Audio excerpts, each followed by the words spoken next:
What's up, everybody? Today we're going to talk about tarot cards and oracle cards, what's the difference in between them, and how you can use them to heal your scarcity and lack stories and manifest abundance into your life. Let's get into it. So let's start with the tarot cards. There are 78 cards in a tarot deck, and they always follow the same set structure. You have 22 major arcana cards and 56 minor arcana cards. Your major arcana cards are going to be like your Empress, Temperance, Judgment, the Star, and then you're going to have 56 minor arcana cards. The minor arcana cards are going to have 4 suits: your cups, your wands, pentacles, and swords. Cups are going to represent our emotions, relationships, and then we have our pentacles. That's going to represent our money, resources, and career. Our swords are going to represent thoughts, challenges, decisions. And our wands are going to represent creativity, passion, and action. Now, even though these cards have different meanings, it's always nice to think about your own intuition when you're reading the cards as well. What are you noticing in the image? Like when you look at this card, what vibes are you getting? What position is it in your spread? Whatever is coming to mind. Sometimes it could be a TV show that you're thinking about. You can go dive deeper into what is that TV show making you think of? What feelings does it bring up? And think about the area of life this could be applying to. I actually have a tarot card cheat sheet, so it breaks down each suit as well as the numbers and even our majors. Cards have upright, which is like this, and reversed meanings, which is like this. Reversed can show blockages, delays, or some inner work that you need to do. I've read that some readers even skip reversals when they're starting out as a beginner. I always struggle with the reversal, so I have to look into them and kind of get a little bit more insight. Usually what I'll do is look at the upright meaning of it and then maybe kind of think about the opposite of what that is. But still, sometimes that can get confusing. And again, your intuition matters a lot here. Look at the image, look at the symbols.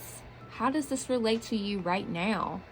So like I would look at these people celebrating here. You see like these wands and this castle in the background. It looks like everyone's having a party over here and we're like, we're winning. And how does that relate to me right now? There's no wrong answer when it comes to tarot. Your intuition really matters. Sometimes we can overthink that. You can use tarot cards daily or as needed. You can do full spreads or maybe even like a 1-card pull for what kind of energy you're going to have for that day. I really think that it's important to kind of journal about the card when you do the pull, write down what you're noticing and write down what that brings up for you, because over time you'll kind of develop your own relationship with the cards. But again, just think about it like they have their own structure, and once you learn the structure of the cards, it gets easier to interpret them more as you go. These are my oracle cards. Now, oracle cards have no fixed structure whatsoever. The creator decides on how many cards are in the deck, what the artwork's going to look like. And there could even be 58 cards, there can be 12, and they're all going to be different. So this is the Angels and Ancestors deck, so it's going to be very different from another oracle deck that you would find out there.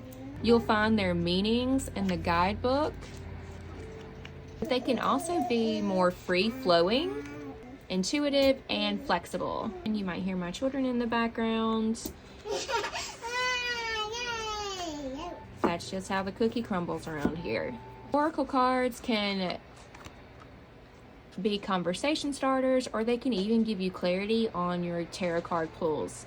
Now, for most oracle cards that I've had, they don't have any sort of reversal meaning, and I never shuffle them in a way that will give me a reversal meaning. Usually when I shuffle these cards, I will take them like this and then just kind of like drop them together, or I will do like this. Oh, that spring card keeps popping out, huh? And anytime a card like that keeps popping out. If you've noticed, it was already flipped over in the deck, and you know, it just came out again when I was shuffling. That means this card has a message that I need to see. My spirit team is like, hey girl, I need you to think about this card. You need to look at it. So spring is see your seeds grow. I'll go ahead and kind of show you what that looks like. There's an index at the front of the guidebook. Here's my seasons. Spring is on page 140. Embrace the change that is on the horizon. Allow your dreams to become a reality. And then I'll just actually pause this here just in case this message might resonate. Well, actually, you guys can pause it, but I'll leave this here in case you guys want to read it because this card might resonate with you as well. But even before I would look at the guidebook, I will always look at the picture. What am I noticing here? What does this represent for me? What feelings does this bring up? And so on. Now let's get into how we can use these cards to heal old lack and scarcity stories and manifest abundance into our lives. So I could use the tarot cards to ask, where did my scarcity stories come from? And I could just pull one card for that. You can always do a spread, but for the purpose of this, we're just going to do one card. Where did my scarcity belief come from? I've never had to shuffle on camera before, so it's a little weird.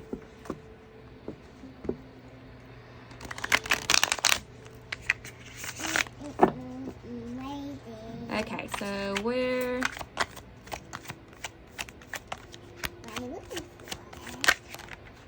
And I'm actually just going to take this one because there we go. And see, Pentacles, like I said, they represent our money and our resources. This is the Knight of Pentacles, and it was in reverse. It kind of tells me where my belief about scarcity came from, and then I could use this card, well, these cards, with the question in mind, what truth can replace this belief? So what truth, okay, goodness, trust in the unknown. Now, I'm a beginner, so like I said, I do struggle with the reversals of things, so I'm going to look this one up really quickly, and I'll come back and let you know what that does. I use ChatGPT to kind of break down what the meanings are of the cards and what I used them for. So I put in the question that I had for this card and then what came up. So this is the answer that ChatGPT gave me. This can point to a fear around stability, responsibility, or financial security. It often reflects overcaution, perfectionism, or feeling stuck. Like someone grew up in an environment where resources were limited, inconsistent, or conditional. This could stem from a childhood lesson about hard work and lack, could indicate an overemphasis on earning your worth, and it may also reflect seeing others struggle financially, creating a subconscious story that resources are scarce. Let me know in the comments if that relates to you at all. And then here we have the Sky Father, which is trust in the unknown. So funny story is I'm actually working on this now. This is what started this entire journey on YouTube that you've been seeing lately, and this is what I'm working on as well. This is our new belief system that is replacing the old belief system. This is the truth. So trust in the unknown. Without even looking at the book, I kind of already have the vibe here. This is about, you know, releasing that control over finances and learning how to trust in the universe. But just for giggles, let's go ahead and pull out the book and look it over. My daughter actually has our affirmation deck, and I'll get her to pull an affirmation card to kind of pull these together as well. And then I'll pause that. I keep saying I'll pause that, but I can't pause that. You can pause that. You pause that and you can read the message here that we have going on. So trust that your path is unfolding exactly as it needs. Know you have a personal relationship with the Great Father. Know that he is lovingly leading you forward. Oh, you don't need to know every single detail of what's going on. All right, and then my daughter brought us this affirmation card. My productivity stems from inspiration. When I focus on what brings me joy, my task becomes effortless action. It's funny how that kind of makes sense to go with this reading as well. These are an affirmation deck, so you can always get an affirmation from the day from here. Let's use tarot and oracle to figure out how we can manifest and attract abundance in our lives. So you can do 1 to 3 cards for an abundance reading. We're going to do 1 card for the purpose of this video.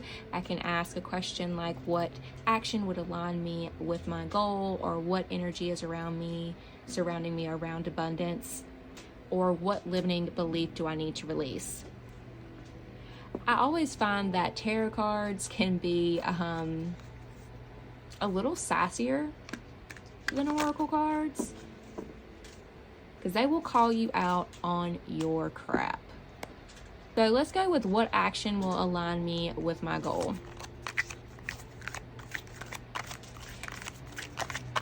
Now you can draw a card. Sometimes people like to let the cards fly out. I personally like to do that, but so like that one, the Ace of Swords. We're going to use the Oracle cards now. So what energy should I embody to attract this abundance? I'm going to pull from the middle. The Lord, take charge with authority. And my youngest just woke up from his nap, so we're going to have to wrap this up pretty quickly. So with the Ace of Swords, I'm immediately noticing, this greenery here, this hand kind of coming out. Obviously this big giant sword. The hand is glowing, it's coming from the clouds. Swords, I think we said represented action. I've already forgotten already. Again, I'm a beginner too, so I'm learning with you guys, but this is the steps that I'm taking.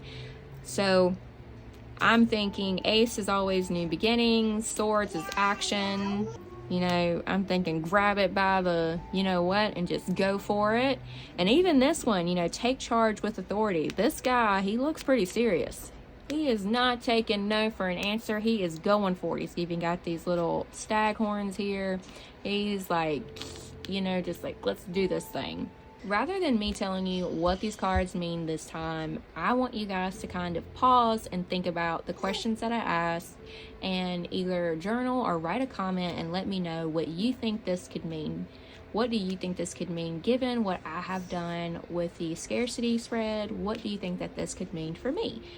Okay guys, there you have it. That's going to be our differences between tarot cards and oracle cards, and how you can use them to help you manifest abundance or do some shadow work and release old scarcity and lack stories. As you can see, I have some work to do. If you would like to follow along on that journey and see how I'm working through my old scarcity stories and allowing more abundance into my life, I would love to have you here.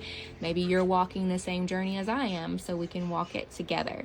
Either way, I'm so happy that you made it this far. Thank you for coming, and I will see you guys again next week. Bye.